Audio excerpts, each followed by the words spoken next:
মোৰ দেউতা হোৱাৰ ক্ষমতা নাছিল, কিন্তু মই সকলো দুখ মোৰ পত্নীৰ ওপৰতে জাপি দিছিলোঁ। মায়ে তাইক ঘৰৰ পৰা বাহিৰ কৰি দি মোক দ্বিতীয়বাৰৰ বাবে বিয়া পাতি দিলে। এইবাৰ মোৰ 3টা সন্তান হ'ল, কিন্তু মই কেতিয়াও শান্তি পোৱা নাছিলোঁ। দ্বিতীয় পত্নীক এতিয়া মই সন্দেহ কৰিবলৈ ধৰিলোঁ। তাই তেতিয়া ক'লে যে সত্য কথাটো জানিবলৈ যদি বিচাৰে তেনেহ'লে আজি ৰাতি মোৰ ঘৰলৈ আহিবা। সকলোৰে পৰা গোপনে এতিয়া তাইৰ ঘৰলৈ বুলি গ'লোঁ। তাত এতিয়া মই যিটো দেখিলোঁ সেইটো দেখি মই একেবাৰে স্তম্ভিত হৈ পৰিছিলোঁ। মই হস্পিটেলৰ বাৰাণ্ডাত অস্থিৰে খোজকাঢ়ি গৈ আছিলোঁ। মোৰ ভিতৰত জ্বলি থকা জুইকুৰা নুমুৱাই যোৱাৰ নামেই লোৱা নাছিল। মোৰ চৌপাশৰ মানুহে অদ্ভুত চকুৰে এতিয়া মোক চাই আছিল, কিন্তু মই তেওঁলোকক কেনেকৈ ক'ম যে মোৰ পত্নী এতিয়া হস্পিটেলৰ ভিতৰত আছিল আৰু তাই তৃতীয়বাৰৰ বাবে গৰ্ভৱতী হৈছিল। আৰু এনেকৈ তাইক মই আজি হস্পিটেললৈ লৈ আহিছিলোঁ, যেতিয়া হঠাতে তাইৰ স্বাস্থ্যৰ অৱনতি ঘটিছিল। কিন্তু মোৰ মুখত এনেকুৱা বিষাদ আছিল যেন মোৰ গোটেই পৃথিৱীখন ভাঙি যাবলৈ ওলাইছে। কিছু সময়ৰ পাছত নাৰ্ছ এগৰাকী ওলাই আহিল। মুখত আনন্দ আছিল। তেওঁ মোৰ হাতত এখন সৰু কম্বল দিলে, য'ত এটা নৱজাত কেঁচুৱাক মেৰুৱাই থোৱা আছিল। নাৰ্ছগৰাকীয়ে ক'লে যে অভিনন্দন, তোমাৰ এটা ল'ৰা হৈছে আৰু তোমাৰ পত্নীও একেবাৰে ভালেই আছে। নাৰ্ছগৰাকীৰ কথা শুনাৰ লগে লগে মোৰ মুখখন একেবাৰে খেটা পৰি গৈছিল, যেন সকলো তেজ চেপি উলিওৱা হৈছিল। মোৰ কোলাটোত থকা শিশুটোলৈ মই চাইছিলোঁ। নাৰ্ছগৰাকীও মোৰ ফালে অদ্ভুত দৃষ্টিৰে চাই আছিল। হয়তো তাইও মোৰ মুখৰ ভাৱটো দেখি থতমত খাইছিল। তাই সুধিলে, কি হৈছে আপোনাৰ? আপুনি সুখী নহয় নেকি? যিসকলৰ ল'ৰা সন্তানৰ জন্ম হৈছে তেওঁলোকে ল'ৰা সন্তান জন্ম হোৱাৰ লগে লগে চিকিৎসালয়ত মিঠাই বিতৰণ কৰে, কিন্তু তোমাৰ ফালে চাই এনে লাগে যেন তুমি অলপো সুখী নহয়। নাৰ্ছগৰাকীয়ে মুখখন বেকেটা কৰি তাৰ পৰা আঁতৰি গুচি গ'ল। নাৰ্ছগৰাকীয়ে যদি গম পালেহেঁতেন মোৰ ভিতৰত কি অনুভৱ হৈছে, তেন্তে তাই চাগে পাগল হৈ পৰিলেহেঁতেন। এতিয়া মই সেই শিশুটোলৈ চাই চকুলো বৈ আহিবলৈ ধৰিলে। শাহুমাও খৰধৰকৈ মোৰ কোলাৰ পৰা শিশুটোক লৈ গ'ল। তেওঁ ক'লে যে তোমাৰ মনটো ভাল নহয় বিহান, তুমি এটা কাম কৰা, ঘৰলৈকে যোৱাগৈ। হয়তো তেওঁ মোৰ মুখৰ পৰা কিবা এটা অনুভৱ কৰিবলৈ পাৰিছিল। ধন্যবাদ দি পত্নীৰ ফালে নোচোৱাকৈ এতিয়া মই ঘৰলৈ উভতি আহিছিলোঁ। গোটেই ঘৰখনতে নিস্তব্ধতাই বিৰাজ কৰিছিল। মোৰ পত্নীয়ে 2টা সন্তানকে নিজৰ মাকৰ ঘৰলৈ পঠিয়াই দিছিল, গতিকে মই সেইবোৰৰ বাবে বেছি চিন্তা কৰা নাছিলোঁ। আজি যিয়েই নহওক, তাৰ পিছত মই ভিতৰৰ পৰা সম্পূৰ্ণৰূপে ভাঙি পৰিছিলোঁ। মাটিত বহি এতিয়া মই জোৰে জোৰে কান্দিবলৈ ধৰিছিলোঁ। মোৰ মনোযোগ এতিয়া 7 বছৰৰ আগতে ঘটা ঘটনাটোৰ ফালে গ'ল, যিটোৱে মোক আজি এই পৰ্যায়লৈ লৈ গৈছিল। সেইটো সময়ত নতুনকৈ কলেজলৈ গৈছিলোঁ মই। মোৰ যৌৱন আৰু দেউতাৰ টকাৰ কিছু প্ৰভাৱৰ বাবেই মই বহুত বেছি চঞ্চল হৈ পৰিছিলোঁ। বন্ধুবোৰে যেতিয়া পাহাৰীয়া অঞ্চলত ফুৰিবলৈ যোৱাৰ পৰিকল্পনা কৰিলে, ময়ো নিজকে তেতিয়া ৰখাবলৈ নোৱাৰিলোঁ। কথাটো এতিয়া মই মাৰ আগত প্ৰকাশ কৰিছিলোঁ। মায়ে তেতিয়া ক'লে যে তুমি পাগল নেকি? তোমাৰ বিয়া অহা সপ্তাহত আৰু তুমি এতিয়া ফুৰিবলৈ যাবলৈ ওলাইছা। বিয়াৰ পিছত পত্নীক লগত লৈ যাবা তুমি। বিয়াৰ এসপ্তাহ আগতে কোনেনো বন্ধুৰ লগত ওলাই যায়? মায়ে মোক খং কৰি কৈছিল। ময়ো এতিয়া মাৰ কথাত মুখখন ফুলাই লৈছিলোঁ। এই জোৰ জবস্তি বিয়াখনলৈ মোৰ কোনো আগ্ৰহ নাছিল। মই নিজামতে জীৱনটো উপভোগ কৰিবলৈ বিচাৰিছিলোঁ। মায়ে মানা কৰাৰ পিছতো মই বন্ধুৰ সৈতে গ'লোঁ। দিনে ৰাতিয়ে ঘূৰি ফুৰি আমি মনৰ সন্তুষ্টি এতিয়া লাভ কৰিলোঁ। পকেটত যিহেতু মোৰ টকা আছিল আৰু স্বাস্থ্যটো মোৰ খুব ভাল আছিল, সেইবাবে মই ভাবিছিলোঁ পৃথিৱীখন যেন মোৰ ভৰিৰ তলতে আছে।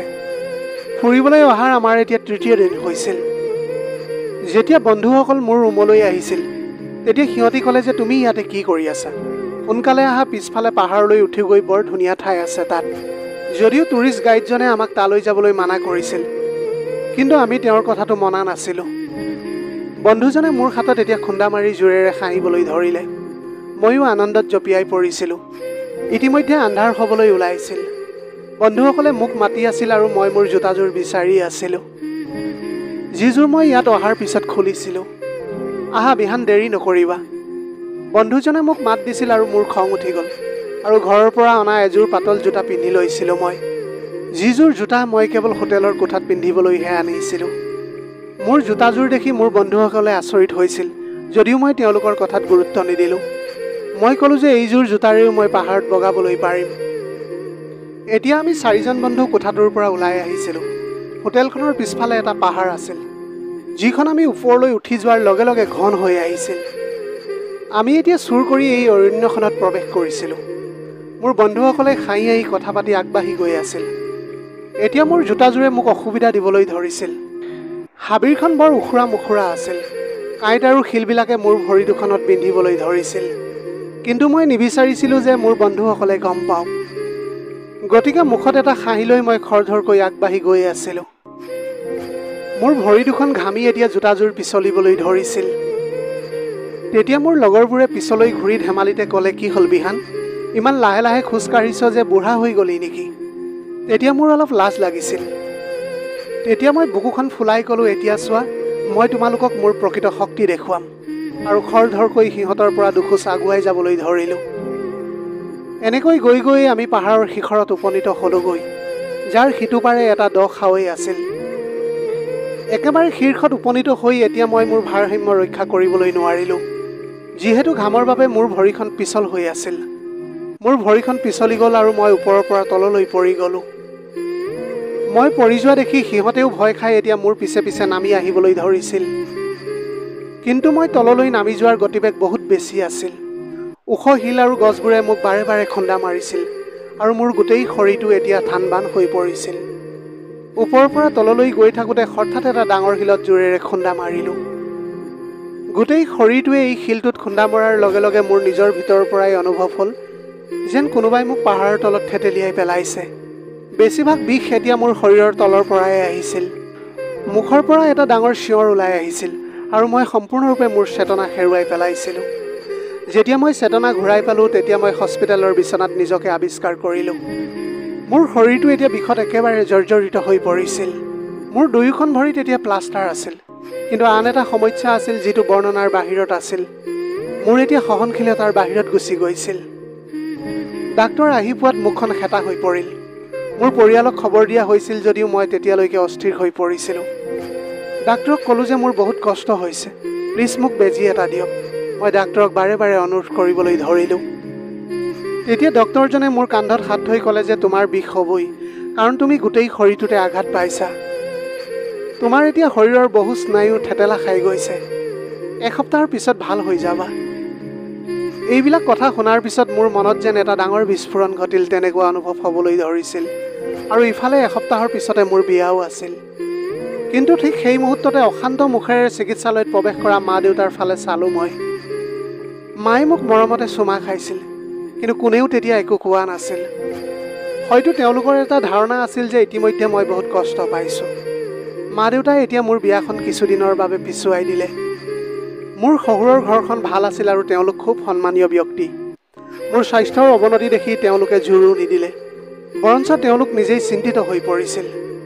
কেইমাহমান এনেকৈ পাৰ হৈ গ'ল আৰু মই কষ্টৰে সহায় লৈ খোজকাঢ়িবলৈ ধৰিলোঁ।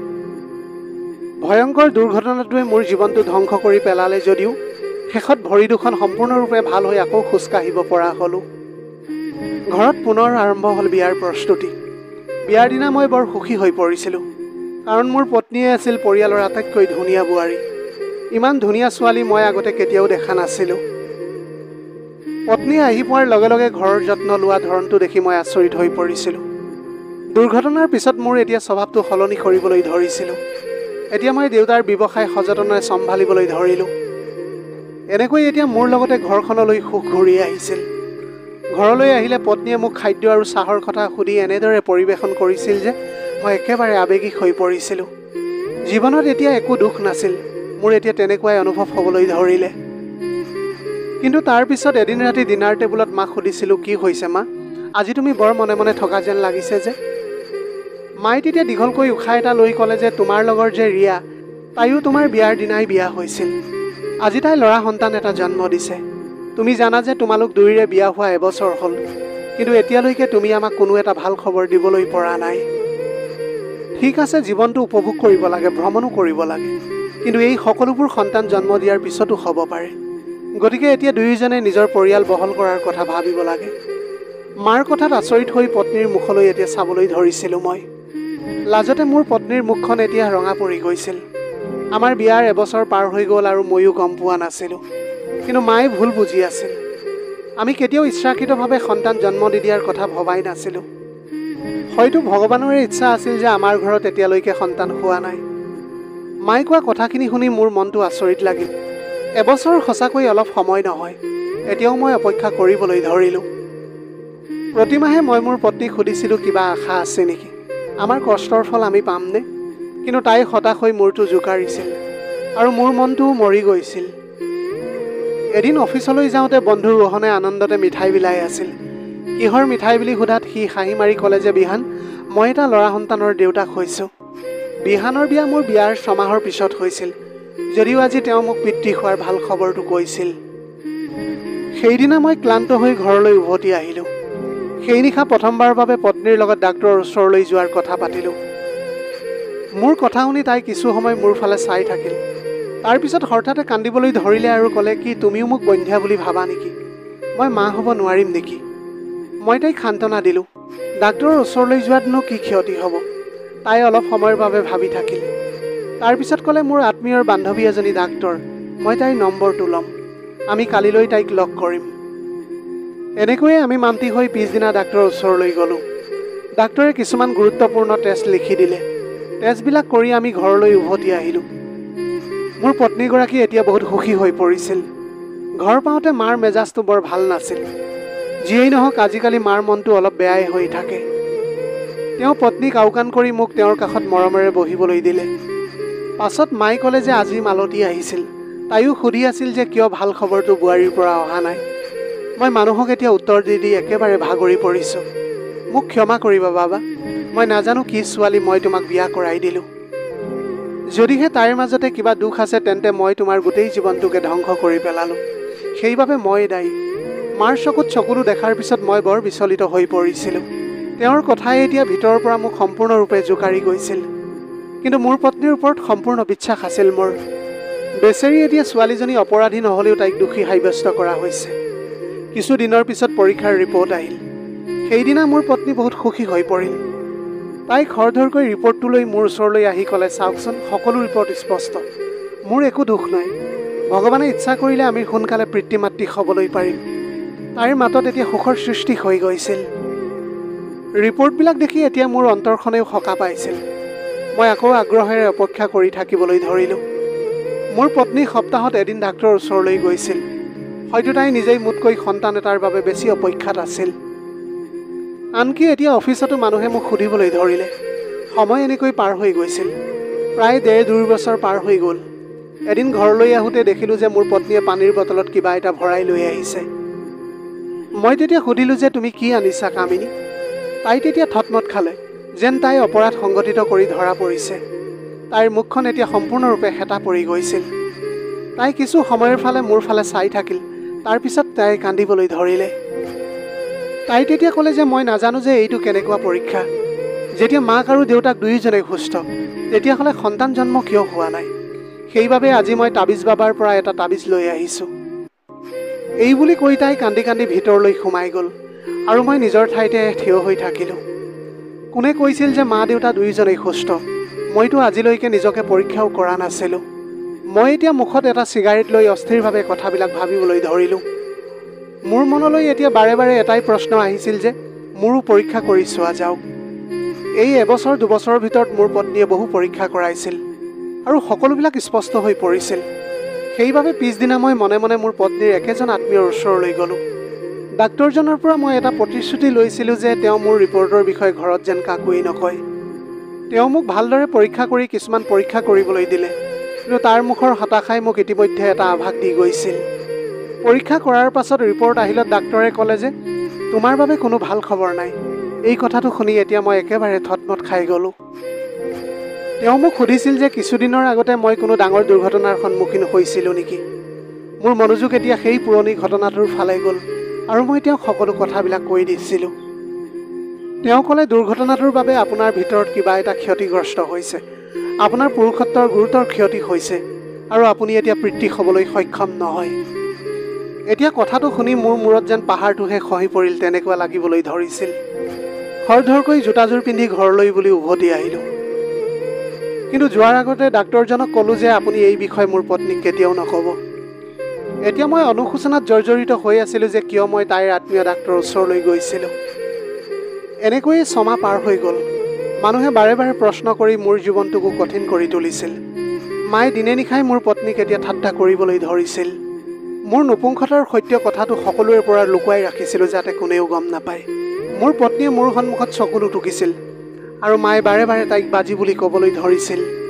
কিন্তু মই কেতিয়াও মোৰ সঁচা কথাটো কোৱা নাছিলোঁ যে প্ৰকৃততে মোৰহে দুখ মোৰ মাজত আছে। 3 মাহৰ পিছত মাৰ ধৈৰ্যৰ বান্ধ ছিঙি গ'ল। মোৰ পত্নীক বিবাহ বিচ্ছেদ কৰি আন কাৰোবাক বিয়া কৰাবলৈ মোৰ ওপৰত হেঁচা দিবলৈ ধৰিলে। মই জানিছিলোঁ যে মই দ্বিতীয়ই হওক বা তৃতীয়বাৰৰ বাবে বিয়া পাতোঁ, কিন্তু সন্তান কেতিয়াও মই জন্ম দিবলৈ নোৱাৰোঁ। ঘৰত দৈনন্দিন কাজিয়াবোৰত এতিয়া মোৰ ভাগৰ লাগিবলৈ ধৰিছিল। এতিয়া মোৰ পত্নীও সকলো সময়তে বিচলিত হ'বলৈ ধৰিলে। পৰাজিত হৈ এদিন তাইক মই বিবাহ বিচ্ছেদ কৰিলোঁ। তাইৰ হাতত বিবাহ বিচ্ছেদৰ কাগজবিলাক দিওঁতে তাই মোৰ ফালে অলপ দেৰি চাই থাকিল আৰু তাৰ পিছত মনে মনে ঘৰৰ পৰা ওলাই গ'ল। মা আৰু দেউতা এতিয়া বৰ আনন্দিত হৈ পৰিছিল, কাৰণ তেওঁলোকে এগৰাকী বাজি বোৱাৰীৰ পৰা মুক্তি পাইছিল। কিন্তু মই হৃদয়ত বৰ অনুশোচনা অনুভৱ কৰি নিজকে কামত ব্যস্ত ৰাখিবলৈ চেষ্টা কৰিবলৈ ধৰিলোঁ। এদিন মই কৰ্মস্থলীৰ পৰা উভতি আহোঁতে ঘৰখনত কিবা এটা অদ্ভুত কাম কাজ অনুভৱ কৰিবলৈ পাৰিছিলোঁ। মায়ে হাঁহি হাঁহি আলহীৰ লগত কথা পাতি থকা যেন অনুভৱ হৈছিল মোৰ। সেই অতিথিজন আন কোনোৱেই নাছিল, মোৰ পত্নী কামিনীৰ সম্পৰ্কীয় বায়েক আছিল। মাকৰ লগত এগৰাকী ধুনীয়া ছোৱালীও সেইটো সময়ত বহি আছিল, যাৰ বয়স হ'ব 20ৰ পৰা 22 বছৰমান। মায়ে এইবিলাক মানুহৰ লগত কেনেকৈ ইমান ভালকৈ কথা পাতি আছিল, তাক দেখি মই এতিয়া আচৰিত হৈ পৰিছিলোঁ। মই মনে মনে নমস্কাৰ বুলি কৈ মোৰ ৰুমলৈ এতিয়া মই গুচি গ'লোঁ। ৰাতি যেতিয়া মাৰ মোৰ ৰুমলৈ আহিল, তেওঁ তেতিয়া বৰ আনন্দিত হৈ আছিল। তেওঁ ক'লে যে মোৰ প্ৰথম পত্নীৰ বায়েক আজি আমাৰ ঘৰলৈ আহিছে আৰু তাই ছোৱালীজনীৰ বাবে তোমাৰ সম্পৰ্ক বিচাৰিছে। এই সকলোবোৰ তেওঁ নিজেই ভবা নাছিল, বৰঞ্চ মোৰ প্ৰথম পত্নীয়ে তেওঁক এই কামটো কৰিবলৈ কৈছিল। দেউতাৰ আমাৰ যথেষ্ট ধন সম্পত্তি আছিল আৰু আমি এটা চহৰৰ সন্মানীয় অঞ্চলত বাস কৰিছিলোঁ। মায়ে অনুভৱ কৰিছিল যে এই সকলোবোৰ কেৱল ধন সম্পত্তিৰ লোভতহে ঘটিছে, কিন্তু তথাপিও তেওঁ বহুত সুখী হৈ পৰিছিল। মায়ে এতিয়া এইবিলাক কথা বতৰাত অলপো গুৰুত্ব নিদিলে আৰু ইয়াৰ আঁৰৰ ৰহস্যনো কি সেইটো জানিবলৈ বিচৰা নাছিল। অলপ দিনৰ পিছতে মোৰ বিয়াৰ প্ৰস্তুতি আৰম্ভ কৰিলে আৰু মোৰ নতুন কইনা ৰাণীক বিয়া কৰি ঘৰলৈ আনিলোঁ। মায়ে এতিয়া বহুত সুখী হৈ পৰিছিল, যদিও মই ভিতৰৰ গভীৰতাত জানিছিলোঁ যে এই বিবাহৰ ফলাফলো একেই হ'ব। পৰিয়ালৰ লোকে সন্তানৰ বাবে অপেক্ষা কৰিব আৰু কিছু সময়ৰ পাছত এইগৰাকী পত্নীৰ ওপৰতো হতাশ হৈ পৰিব। ৰাণী দেখিবলৈ ধুনীয়া আৰু সৰু ছোৱালী আছিল। মোৰ দুৰ্বলতাৰ কথা তাই আজিও গম পোৱা নাই, সেইবাবে তাই মোক বহুত মৰম কৰিবলৈ ধৰিছিল। এনেকৈ বিয়াৰ 3 মাহ গুচি গ'ল। গধুৰ হৃদয়েৰে কামলৈ যাওঁ আৰু ভাগৰুৱা মুখ এখন লৈ সদায় উভতি আহোঁ। এনেকৈ এদিন আমাৰ ঘৰত এটা অদ্ভুত ঘটনা ঘটিল। ঘৰ গৈ পোৱাৰ লগে লগে দৰজাৰ সন্মুখতে মায়ে মোৰ মুখত এটা লাডু ভৰাই দিছিল। কিহৰ আনন্দত মিঠাই বিতৰণ কৰি আছিল সেয়া মই গম পোৱা নাছিলোঁ। কথাটো এতিয়া সীমাৰ বাহিৰলৈ গুচি গৈছিল। মা আৰু মোৰ পত্নীক এতিয়া বহুত সুখী যেন লাগিছিল। তেওঁ ক'লে যে বছৰ বছৰ ধৰি যিটো সুখৰ বাবে অপেক্ষা কৰি আছিলোঁ, তুমি এতিয়া দেউতাক হ'বা। তোমাৰ পত্নী এতিয়া গৰ্ভৱতী। আজি তাই অলপ অসুস্থ হৈছিল। আজি মই তাইক চিকিৎসালয়লৈ লৈ গৈছিলোঁ আৰু ডাক্তৰে এটা ভাল খবৰ দিছে। মায়ে ভাবিছিল যে কথাটো শুনাৰ পাছত মই আনন্দত জঁপিয়াই উঠিম, কিন্তু মই মাত্ৰ স্তম্ভিত হৈ থিয় হৈ থাকিলোঁ। মই জানিছিলোঁ যে মোৰ ভিতৰত অভাৱ আছিল, তেন্তে ৰাণী কেনেকৈ গৰ্ভৱতী হ'বলৈ পাৰিলে। ৰাণী এতিয়া মোৰ সন্মুখত থিয় হৈ আছিল। মুখত লাজ লগা হাঁহি এটা আছিল যদিও মোৰ আত্মাটো যেন কোনোবাই চেপি ধৰিবলৈ বিচাৰিছে, মোৰ এনেকুৱা অনুভৱ হ'বলৈ ধৰিলে। যদি সঁচাকৈ তাই গৰ্ভৱতী হৈছে, তেন্তে ইয়াৰ অৰ্থ এইটোৱেই যে তাইৰ চৰিত্ৰত দোষ আছে। তাইৰ প্ৰতি মই গভীৰ ঘৃণা অনুভৱ কৰিলোঁ, কিন্তু মই কেনেকৈ সকলোকে কওঁ যে মই সন্তান জন্ম দিবলৈ নোৱাৰোঁ বুলি। মই গধুৰ মন এটা লৈ মোৰ কোঠালৈ গ'লোঁ। মায়ে ৰাণীক বহুত মৰম কৰিছিল। গোটেই 9 মাহ ধৰি ঘৰত আহিবলগীয়া সন্তানৰ কথাই চলি আছিল। যেতিয়া ইয়াৰ উল্লেখ শুনিছিলোঁ, তেতিয়া এনে লাগিছিল যে কোনোবাই মোৰ গাত উতলা পানী ঢালি দিছে। ৰাণীৰ লগত এতিয়া মই কথা বতৰা পতা একেবাৰে বন্ধ কৰি দিলোঁ। তাইৰ ওপৰত মোৰ বহুত খং উঠিবলৈ ধৰিছিল, কিন্তু মোৰ দুৰ্বলতাৰ বাবে মই মাত দিবলৈ নোৱাৰিলোঁ। অৱশেষত এনেকৈ 9 মাহ পাৰ হৈ গ'ল আৰু ৰাণীয়ে এটা ধুনীয়া পুত্ৰ সন্তানৰ জন্ম দিলে। পৰিয়ালৰ মানুহবিলাক এতিয়া বহুত সুখী হৈ পৰিছিল। মই ইচ্ছা কৰিলেও এতিয়া মনে মনে থাকিবলগীয়া হৈছিল। কিন্তু মাত্ৰ 4 মাহৰ পিছত ৰাণী পুনৰ গৰ্ভৱতী হ'ল। এইবাৰ তাইক চৰ এটা মাৰি বিবাহ বিচ্ছেদ কৰি ঘৰৰ পৰা বাহিৰ কৰি দিবলৈ বিচাৰিছিলোঁ। মই ৰাণীৰ লগত এতিয়া ভালকৈ কথা বতৰা পতা নাছিলোঁ আৰু ল'ৰাটোকো ভালকৈ মৰম কৰিবলৈ পৰা নাছিলোঁ। মোৰ কি হ'ল তাক লৈ পৰিয়ালৰ সকলো সদস্যই এতিয়া আচৰিত হ'বলৈ ধৰিছিল। এনেকুৱা এটা বিপদৰ মাজতে তাই আকৌ ছোৱালী এজনীৰ জন্ম দিলে। এতিয়া মই পৰিস্থিতিৰ লগত সহমতত উপনীত হৈছিলোঁ যে ৰাণীয়ে মোক প্ৰতাৰণা কৰিছে। আন পুৰুষৰ লগত তাইৰ প্ৰেম আছে আৰু সেই সম্পৰ্ক ৰাখিছে বুলি মই এতিয়া নিশ্চিত হৈ পৰিছিলোঁ। যদিহে এতিয়া তাইৰ গোপন কথাবিলাক মই উদঙাই দিবলৈ চেষ্টা কৰোঁ, তেন্তে মই নিজকে উদঙাই দিব লাগিব। সেইবাবে এতিয়া কথাবিলাক চিন্তা কৰি মই একেবাৰে নিমাত হৈ থাকিবলৈ ধৰিলোঁ। তাই যেতিয়া তৃতীয়বাৰৰ বাবে গৰ্ভৱতী হ'ল, তেতিয়া মই নিজকে লাজ অনুভৱ কৰিবলৈ ধৰিলোঁ। আৰু সেই 9 মাহটো মই কেনেকৈ কটালোঁ একমাত্ৰ মইহে জানো। আৰু আজি 9 মাহৰ পিছত ৰাণীয়ে পুনৰ এটি পুত্ৰ সন্তানৰ জন্ম দিলে। মোৰ কোঠাত মই বহি কান্দিবলৈ ধৰিলোঁ। মই জানিছিলোঁ যে মোৰ পত্নীৰ চৰিত্ৰটো একেবাৰে ভাল নহয়। তথাপিও মই আন কাৰোবাৰ সন্তানক এতিয়া ডাঙৰ দীঘল কৰিবলৈ বাধ্য হৈ পৰিছোঁ। হয়তো সেই নিশাই মোৰ জীৱনটো শেষ হৈ গ'লহেঁতেন, কিন্তু তেতিয়াই পকেটত থকা মোবাইলটো বাজিবলৈ ধৰিলে। ফোনটো উলিয়াই নম্বৰটো দেখিলোঁ যে মোৰ প্ৰথমা পত্নী কামিনীৰ নম্বৰ হয়।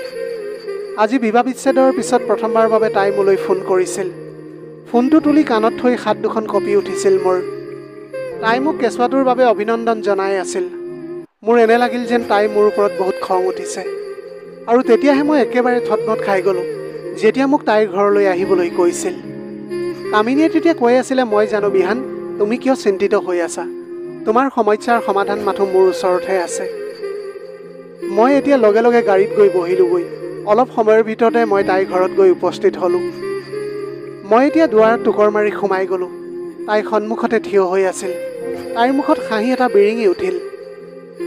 তাই এই বিবাহ বিচ্ছেদক লৈ একেবাৰে দুখী যেন নালাগিছিল।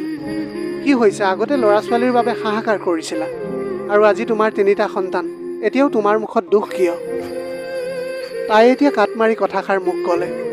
মই লাজতে মূৰটো নমাই দিলোঁ। মই জানো যে আচল সত্যটো কি। তাই তেতিয়া কথাষাৰ ক'লে আৰু তাৰপিছত মই আচৰিত হৈ মূৰটো ওপৰলৈ তুলিলোঁ। কিন্তু পিছ মুহূৰ্ততে কোঠাটোৰ খোলা দুৱাৰৰ পৰা এজন ব্যক্তি সোমাই আহিল। তেওঁক দেখাৰ লগে লগে এতিয়া মই অনিচ্ছাকৃতভাৱে হ'লেও নিজৰ ঠাইৰ পৰা উঠি থিয় হ'লোঁ। হাঁহি হাঁহি মোৰ ফালে হাতখন আগবঢ়াই দিলে। কিন্তু মই একেবাৰে এইবিলাক দেখি থতমত খাই গৈছিলোঁ। কাৰণটো হ'ল, সেইজন ব্যক্তি আন কোনোৱেই নাছিল। সেইজন ব্যক্তি সেইজন ডাক্তৰ, যিয়ে মোক কেতিয়াও কৈছিল যে তুমি পিতৃ হ'বলৈ নোৱাৰা বুলি।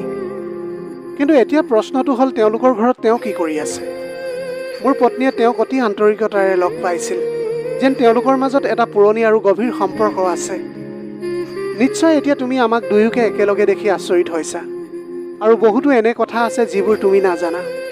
হয়তো মই তোমাক এই কথা কেতিয়াও নকলোহেঁতেন, কিন্তু এতিয়া তোমাৰ প্ৰতি মোৰ বহুত দুখ লাগিছে। মোৰ প্ৰথমা পত্নীয়ে এতিয়া সেইবিলাক কথা কৈ আছিল, আৰু মই মনে মনে তাইৰ কথাবিলাক শুনি আছিলোঁ।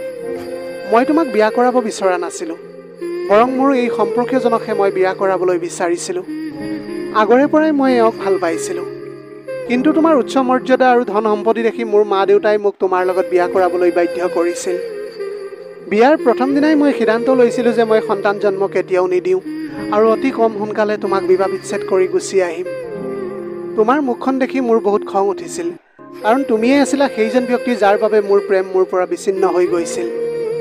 যেতিয়া তোমালোকে সন্তান জন্মৰ বাবে উদ্বিগ্ন হ'বলৈ ধৰিলা, মই ইচ্ছাকৃতভাৱে তোমাক মোৰ এজন ডাক্তৰৰ আত্মীয়ৰ বান্ধৱীৰ ওচৰলৈ লৈ গ'লোঁ, যিজনীয়ে মোৰ প্ৰেমিকৰ প্ৰতি মোৰ প্ৰেমৰ বিষয়ে সচেতন আছিল। মই কোৱামতে তাই কৰিলে।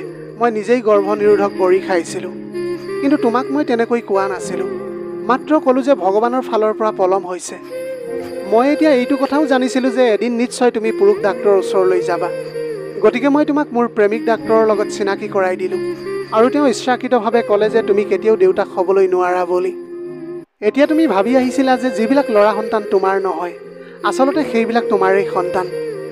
তোমাৰ লগত বিবাহ বিচ্ছেদ হোৱাৰ পাছত মই অনুভৱ কৰিবলৈ পাৰিছিলোঁ যে তুমি ধনী আৰু এজন ভাল ব্যক্তি। গতিকে মোৰ সম্পৰ্কীয় বাইদেউজনীক ক'লোঁ যে তাইৰ ছোৱালীজনীক তোমাৰ লগত বিয়া কৰাই দিয়ক। এতিয়া তোমাৰ দ্বিতীয় বিবাহৰ বহু বছৰ পাৰ হৈ গ'ল, আৰু হয়তো তুমি নাজানা যে মই আৰু মোৰ সম্পৰ্কীয় ডাক্তৰৰ লগত ইতিমধ্যে বিয়া হৈ গৈছোঁ। কিন্তু দুখৰ কথাটো হ'ল যে সকলো ফালৰ পৰা সুস্থ হৈ থকাৰ পিছতো আমাৰ এতিয়ালৈকে সন্তান হোৱা নাই। হয়তো এইটো মোৰ ষড়যন্ত্ৰ আৰু প্ৰতাৰণাৰ শাস্তি। এইবিলাক কথা কৈ তাইৰ এতিয়া চকুৰ পৰা চকু পানী বৈ আহিবলৈ ধৰিছিল। এতিয়া মই কথাবিলাক তাইৰ মুখৰ পৰা শুনাৰ পাছত এতিয়া শিল এটাৰ দৰে থিয় হৈ থাকিবলৈ ধৰিলোঁ। মোৰ এতিয়া এনেকুৱা লাগিবলৈ ধৰিছিল যেন মোৰ শৰীৰৰ পৰা এতিয়া প্ৰাণবায়ু ওলাই যাবলৈ ধৰিছে। দুয়োজনে এতিয়া মোৰ পৰা ক্ষমা বিচাৰিছিল। তেওঁলোকে ভাবিছিল যে যদি মই তেওঁলোকক ক্ষমা কৰি দিওঁ, তেন্তে হয়তো তেওঁলোকে সন্তান জন্ম দিব পাৰিব। কিন্তু মোৰ অতীতৰ বছৰবোৰৰ কথা এতিয়া মনত পৰিবলৈ ধৰিল, য'ত মই কেৱল বিশ্বাসঘাতকতা আৰু অনুশোচনাহে পাইছিলোঁ। কথাবিলাক ভাবি এতিয়া চকুৰ পৰা চকু পানী বৈ আহিছিল। এইগৰাকী পত্নীৰ বাবে মই কি কৰা নাছিলোঁ, কিন্তু তাই মোক এতিয়া কৰিলে কি? এতিয়া মই মোৰ এই কৰ্মৰ কিবা এটা ফল বুলি ভাবি ভগৱানৰ ওচৰতে সকলোবিলাক মই সঁপি দিছিলোঁ। মই এতিয়া ভগৱানক ধন্যবাদ জনাওঁ যে ভগৱানে মোক এগৰাকী সহজ সৰল আৰু সত্য পত্নী দিছে, যিয়ে মোৰ ঘৃণনীয় মনোভাৱৰ মাজতো মোক এৰি যোৱা নাছিল। এতিয়া মোৰ 3টা সন্তান আছে, যাক মই কেতিয়াও নিজৰ বুলি মানিবই পৰা নাছিলোঁ।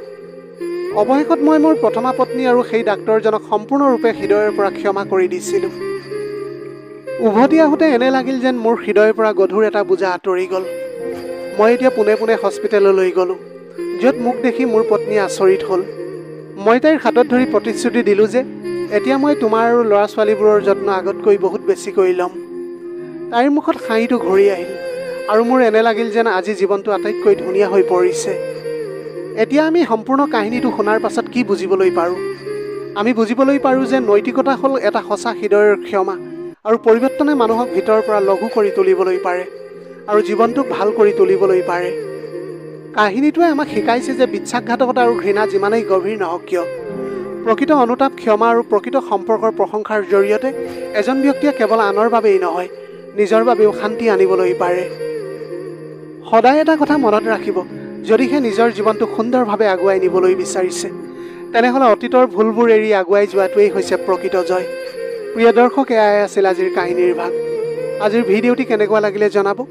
যদি ভাল লাগিল তেনেহ'লে লগৰ বন্ধু বান্ধৱীসকলৰ মাজত শ্বেয়াৰ কৰিবলৈ নাপাহৰিব। আপোনালোকৰ গোটেই জীৱনটো হাঁহিৰে উপচি পৰক। পাৰিলে দুখীয়াজনক অলপ সহায় কৰিবলৈ চেষ্টা কৰিব। আপোনালোকৰ অকণমান সঁহাৰিয়ে যদি কোনোবা এজন দুখীয়াৰ জীৱনটো সলনি কৰিবলৈ পাৰে, তাতকৈ পুণ্যৰ কাম আৰু এই পৃথিৱীত একোৱেই হ'ব নোৱাৰে। Have a nice day.